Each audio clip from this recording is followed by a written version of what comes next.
Most of you are lucky if you have a couple of nice rings, maybe a necklace that isn't from a discount rack. But what if your jewelry collection wasn't just a little box, but an entire vault worth millions?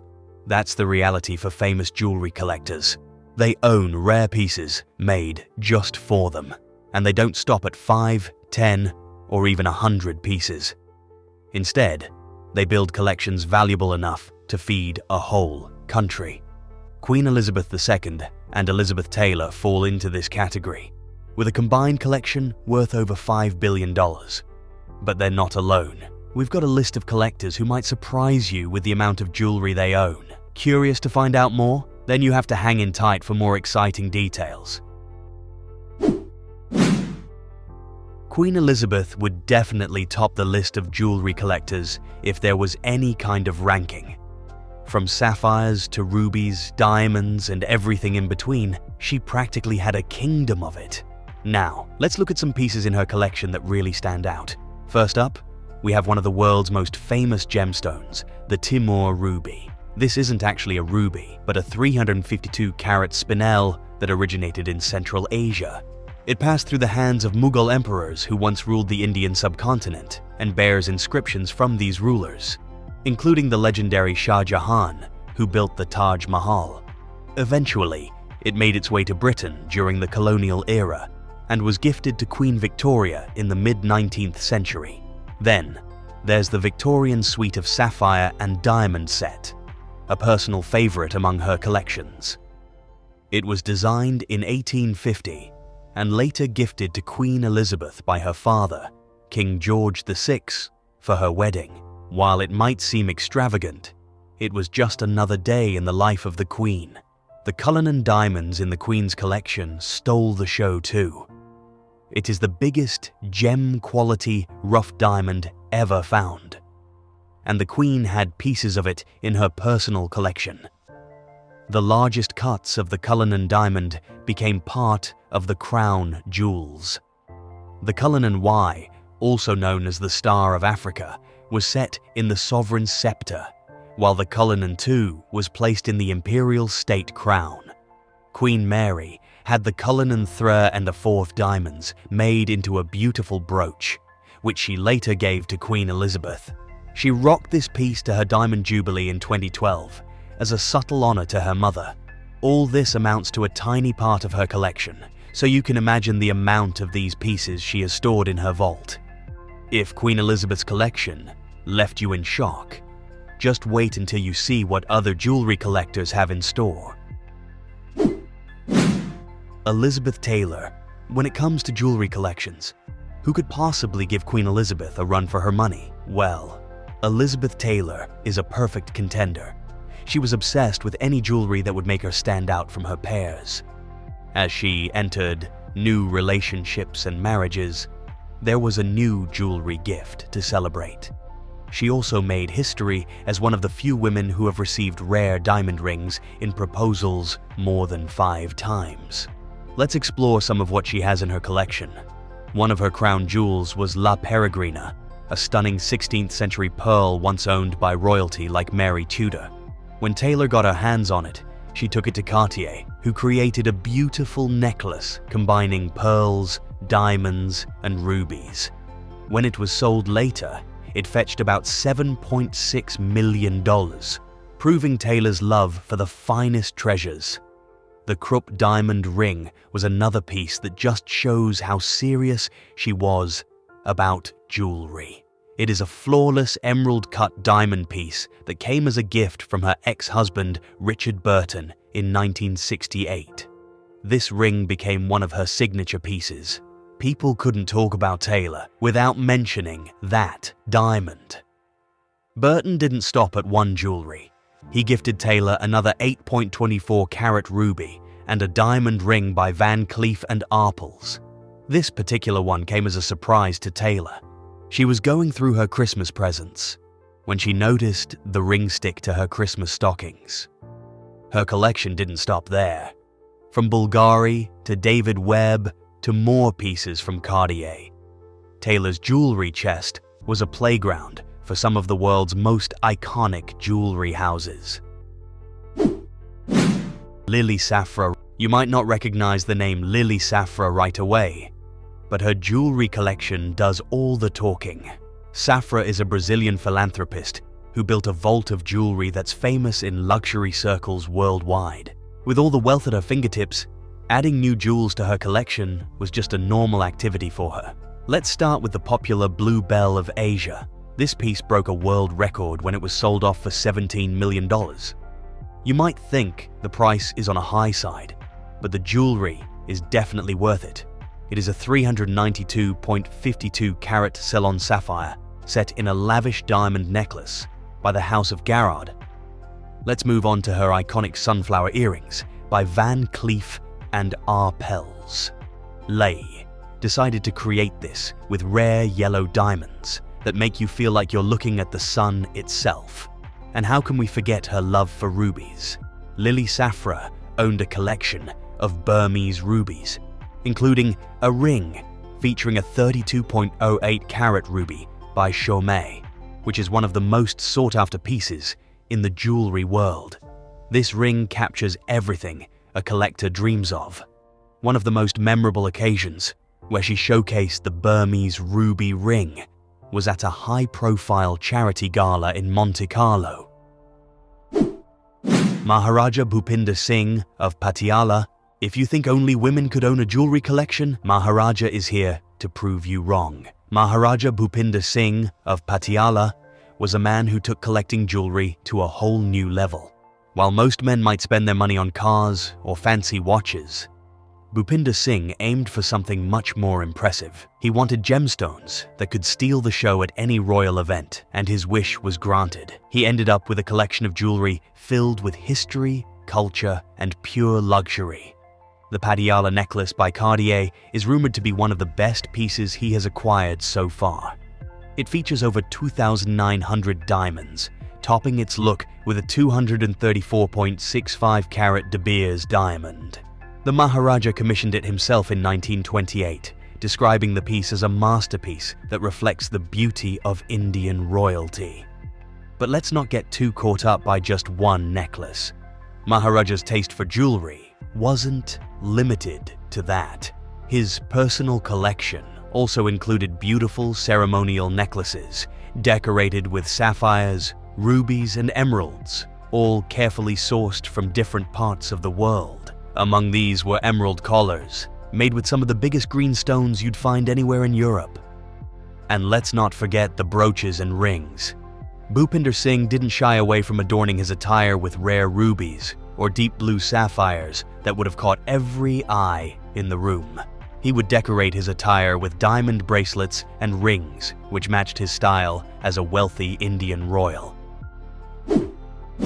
Jackie Kennedy. If there's anyone who knew how to make an impression, it was Jackie Kennedy Onassis. Her jewelry collection was admired around the world and was perfectly in sync with her sophisticated style. Take her Cartier diamond and pearl necklace, for example.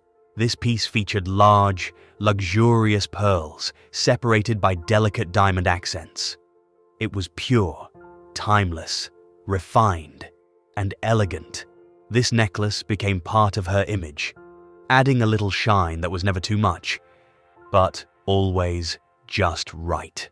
The exact value is hard to pin down, but this Cartier treasure could easily go for millions today, especially with the Jackie connection adding a priceless edge. Then there was her Van Cleef and Arpels Alhambra necklace. This piece was full of playful touches, with the famous Alhambra clover motifs set in gold and adorned with various gemstones. These clovers represented luck, and she loved wearing it as a personal good luck charm.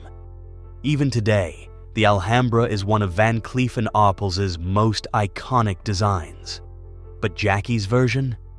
That's practically a national treasure. For collectors, it's worth tens of thousands, though her personal connection makes it even more precious. Then we have the rare Onassis emeralds, gifted by her second husband, Aristotle Onassis. When Jackie married Aristotle, her style improved from being luxurious to being extravagant This set included necklaces, earrings, and bracelets all ironed out with deep green emeralds set in pure gold. Each piece she wore felt like an extension of her personality, and this collection was no exception. Princess Salima. Before marrying Prince Karim Aga Khan IV, Princess Salima lived a simple and comfortable life. But her marriage to a prince changed everything. Suddenly, her world was filled with jewelry and gifts that most people only dream about. After their marriage, the prince took it upon himself to gift her original pieces commissioned from the likes of Boucheron and Cartier. Among her gift collections, the famous Bigham Blue stood out as the star of the show. It is a 13.78 carat heart-shaped blue diamond surrounded by 41 other heart-shaped diamonds. It was the kind of necklace that could make anyone pause and stare. This piece alone became the talk of the town. Then, there were the other treasures like rare diamonds and sapphires, all carefully selected and gifted by the prince himself. When the marriage ended, so did her claim to these stunning jewels. The collection was sold off, and Princess Salima walked away with a hefty $21.2 million from the sale. Countess Guy de Boisrouvre's Isn't It Adorable When Your Partner Just Gets You? Well, Countess Guy de Boisrouvre's husband took things to the next level by matching her love for jewelry. Together, they gathered one of the world's most expensive jewelry collections. When it came to their custom-made jewelry, they went beyond a level you can imagine. There was a 3-strand necklace of 119 Tahitian black pearls. Yes, 119 pearls, each a perfect half-inch of inky luxury. And then there was the Burmese sapphire, a glorious 65.8 carat wonder set as a brooch by Van Cleef & Arpels, framed by diamonds to really show off that heavenly blue. As if that wasn't enough, they had an Art Deco necklace from Cartier, featuring 12 emeralds and a chain of 24 diamonds. Each piece was chosen carefully to match their choice of jewelry collection. But, like many love stories, theirs came to an end, and when the marriage dissolved, so did the fate of the jewels. Their daughter, Countess Albina de Boisrouvre, decided it was time to pass on this extraordinary collection. In 1989, she auctioned it off in what became one of the grandest jewelry sales ever. The collection, along with old master paintings and Fabergé pieces, brought in a massive fortune. And just like that, the jewels found new owners to cherish them for years to come. The Duchess of Windsor, Wallis Simpson, might as well have written the handbook on legendary jewelry collections. Her marriage to the Duke of Windsor, Edward VIII, came with more bling than your favorite celebrity wedding. Their union wasn't just famous for causing a royal shakeup. It also came with a jewelry collection that made history. Wallis's pieces were beyond impressive. Her Cartier bracelet with 9 jeweled crosses was engraved with sweet handwritten love notes from Edward. This bracelet was a whole love story on her wrist. Then there was the Van Cleef & Arpels ruby and diamond necklace. Edward gifted it to Wallis for her 40th birthday, and she didn't stop there. Being the trendsetter she was, Wallis later had it redesigned to add a dramatic ruby series. When it hit the auction block in 1987, it fetched a total of $2 million. Her collection also featured a Cartier diamond and onyx panther bracelet. This particular piece set the trend for a variety of designs that were made in the years that followed. Rumor has it that Madonna herself dropped $4.5 million to own this wild statement piece in 2010.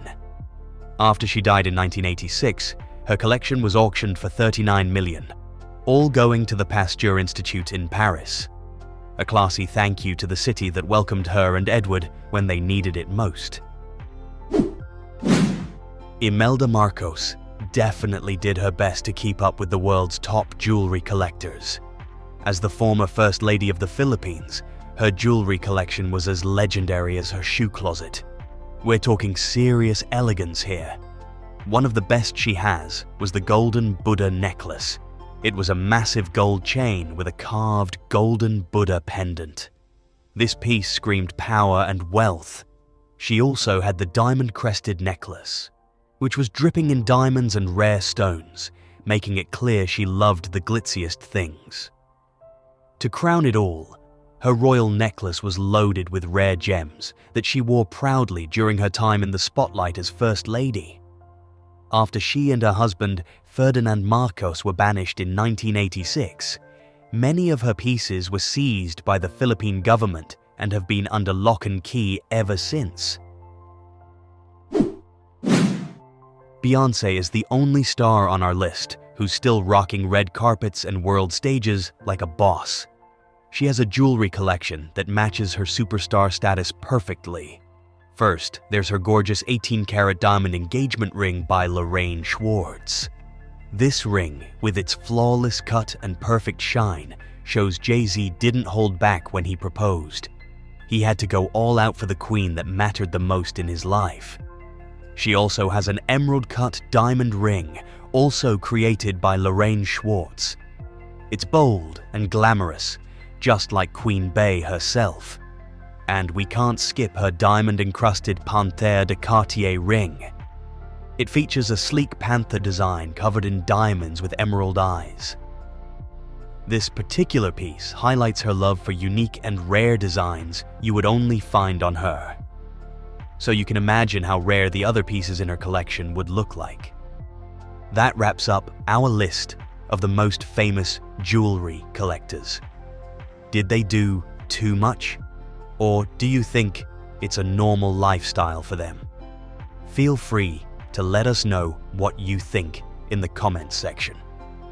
If you enjoyed this video as much as we did, like this video and subscribe to our channel so you don't miss out on our future videos.